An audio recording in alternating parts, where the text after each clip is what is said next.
सनातन शास्त्रों में योनि का अर्थ शरीर नहीं, पूरा ब्रह्मांड है। इसे गलत समझना ज्ञान नहीं, हजारों वर्षों की दिव्य परंपरा का अपमान है। साथियों, वीडियो में लास्ट तक बने रहना, आज तुम योनि का असली अर्थ समझोगे। चलिए शुरू करते हैं। सनातन दर्शन ब्रह्मांड को केवल पदार्थ नहीं मानता, बल्कि एक जीवित, स्पंदित, चेतन ऊर्जा समूह मानता है, जहां हर वस्तु एक विशाल ऊर्जा तंत्र से जुड़ी होती है। ऋग्वेद कहता है कि ब्रह्मांड का मूल स्वरूप ऋत है, अर्थात वो ब्रह्म नियम जो समस्त जगत को संचालित करता है। यह ऋत जब प्रकृति के भीतर सक्रिय होता है तब वो शक्ति कहलाता है, और जब शक्ति अपनी गतिशीलता से सृष्टि रचती है तब उसका प्रथम द्वार योनि तत्व कहलाता है। इसलिए शास्त्रों में यह शब्द केवल स्त्री के किसी एक अंग का प्रतीक नहीं, बल्कि ब्रह्मांडीय जन्म स्थान का दार्शनिक रूपक है। यही कारण है कि प्राचीन ऋषियों ने सृष्टि के उत्पत्ति स्थल को योनिः अस्य जगतः मूलम कहा है, अर्थात संपूर्ण जगत का मूल बीज। वे कहते हैं कि यदि ब्रह्मांड एक शरीर है तो उस शरीर की नाभि योनि कुंड है, जहां से सभी दिशाओं में सृष्टि का विस्तार होता है। इस तथ्य को समझने के लिए एक और दृष्टि से देखें। जब उपनिषद कहते हैं कि आत्मा अनादि और अनंत है, तब वे ये भी बताते हैं कि आत्मा शरीर में कैसे प्रवेश करती है। छांदोग्य उपनिषद कहता है कि आत्मा 5 प्राणों के माध्यम से मनुष्य देह में आती है, लेकिन प्राण का मूल प्रवेश स्थान योनि द्वार है।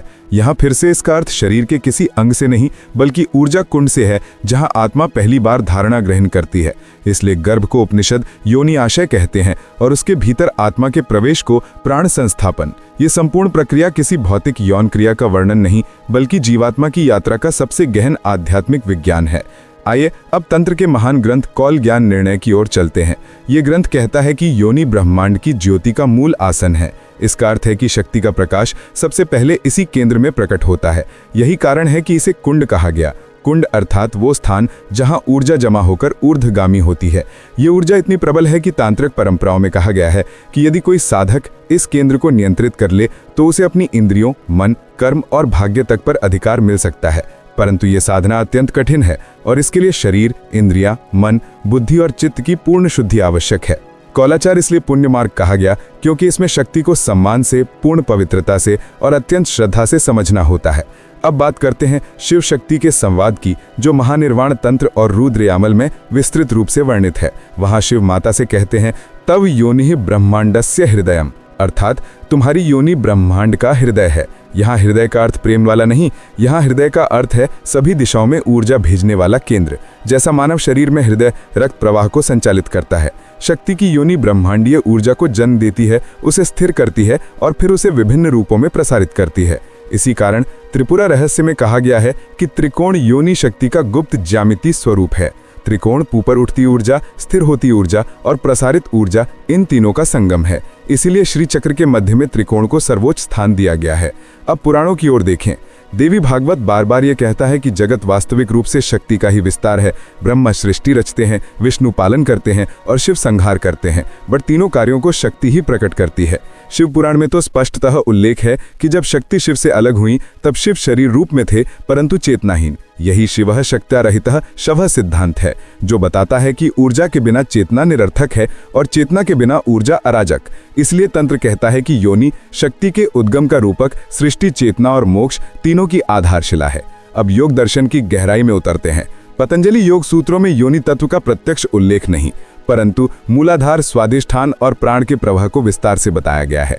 नाथ परंपरा का मानना है कि मूलाधार से ऊपर उठने वाली शक्ति जब चक्रों को भेदती हुई सहस्रार तक पहुंचती है, तब मनुष्य शिव तत्व में विलीन हो जाता है। गोरखनाथ ने कहा है कि मूल में शक्ति है, सहस्रार में शिव है, और जो साधक दोनों के मिलन का अनुभव कर लेता है वो मानव नहीं, सिद्ध कहलाता है। मूलाधार चक्र को योनि स्थान कहा गया, क्योंकि यही वो स्थल है जहां ऊर्जा सुप्त रूप में रहती है। इसे जगाने के लिए साधक को अत्यंत शुद्ध जीवन, संयम, सेवा, ध्यान और मंत्र की आवश्यकता होती है। अब हम इस आध्यात्मिक अवधारणा को एक और पहलू से समझते हैं। भारतीय दर्शन में स्त्री को देवी क्यों कहा गया? उसका कारण ये नहीं कि वो किसी यौन कारण से पूजनीय है, बल्कि इसलिए कि वो प्रकृति का जीवित रूप है। वो अस्तित्व है जिसमें सृजन की क्षमता है, वो चेतना है जिसमें प्राण धारण करने की क्षमता है, वो शक्ति है जिसमें नए जीवन को धारण करने का सामर्थ्य है। इसलिए ऋषियों ने स्त्री को शक्ति कहा और शक्ति का मूल प्रतिरूप योनि तत्व कहा गया। ये दर्शन इतना विशद है कि इसे पूरी तरह समझने के लिए कई जन्म भी कम पड़ जाएंगे, क्योंकि ये केवल शरीर का अध्ययन नहीं, आत्मा और ब्रह्मांड की व्याख्या है। अब भगवत गीता को देखें। अध्याय 14 में कृष्ण कहते हैं कि प्रकृति समस्त रूपों की जननी है। और प्रकृति कौन? वही जो शक्ति का रूप है। गीता में भले योनि शब्द का उल्लेख कम है, परंतु प्रकृतिर योनि ये शब्द गीता में आया है, जिसका अर्थ है कि प्रकृति सृष्टि की जननी है। और जब कृष्ण कहते हैं कि अहम बीज प्रदह पिता, तो वे बताते हैं कि चेतना शिव तत्व है और शक्ति योनि तत्व वो स्थल है जहां बीज पल्लवित होता है। इसीलिए तंत्र का मूल सूत्र शिव और शक्ति का मिलन है, जिसका दार्शनिक अर्थ है चेतना और ऊर्जा का मिलन, न कि किसी भी प्रकार का भौतिक अर्थ। हम वैदिक काल में आगे बढ़ें तो योनि का अर्थ आश्रय या आधार था। घोंसले को भी योनि कहा गया, पर्वत के गर्भ को भी, नदी के उद्गम को भी, अग्नि के जन्म स्थान को भी, और यहाँ तक कि आकाश की गर्भ गुहा को भी योनि कहा गया। इससे स्पष्ट है कि मूल अर्थ केवल जन्म स्थान है, न कि कोई शरीर का विशिष्ट अंग। ये बाद के लोक परंपरा में एक विशिष्ट अर्थ में सीमित हो गया, पर शास्त्रों में आज भी वो विशाल अर्थ के साथ मौजूद है। अब हम अग्नि तत्व पर आते हैं। अग्नि को वेदों में योनिजह कहा गया है, अर्थात योनि से उत्पन्न। इसका अर्थ है ओंकार की अग्नि, ब्रह्मांड की अग्नि और चेतना की अग्नि। ये वो अग्नि है जो जीवन देती है और मृत्यु के बाद शरीर को मुक्त करती है। यह अग्नि भी योनि तत्व से जुड़ी है, क्योंकि वो भी प्रकृति के भीतर उत्पन्न होती है। न केवल अग्नि, अप यानी जल, वायु, अक्ष यानी आकाश और पृथ्वी, सभी तत्वों का उद्भव इसी मूल ऊर्जा केंद्र से माना गया है। अभी एक गहन बिंदु बाकी है। शास्त्रों में योनि पूजा का क्या अर्थ है? आधुनिक समय में लोग इसे गलत समझ लेते हैं, जबकि तंत्र के अनुसार योनि पूजा का अर्थ है शक्ति के उद्गम को प्रणाम करना, प्रकृति को सम्मान देना, ऊर्जा की पवित्रता को स्वीकार करना और जन्म देने वाली शक्ति के प्रति कृतज्ञता महसूस करना। यह किसी भी रूप में भौतिक नहीं, बल्कि पूर्णतः आध्यात्मिक अनुष्ठान है, जिसमें प्रकृति के मूल तत्व की उपासना की जाती है। जैसे अग्नि पूजा अग्नि को पूजना नहीं, ऊर्जा को सम्मान देना है, वैसे ही योनि पूजा शरीर को पूजना नहीं, शक्ति को सम्मान देना है।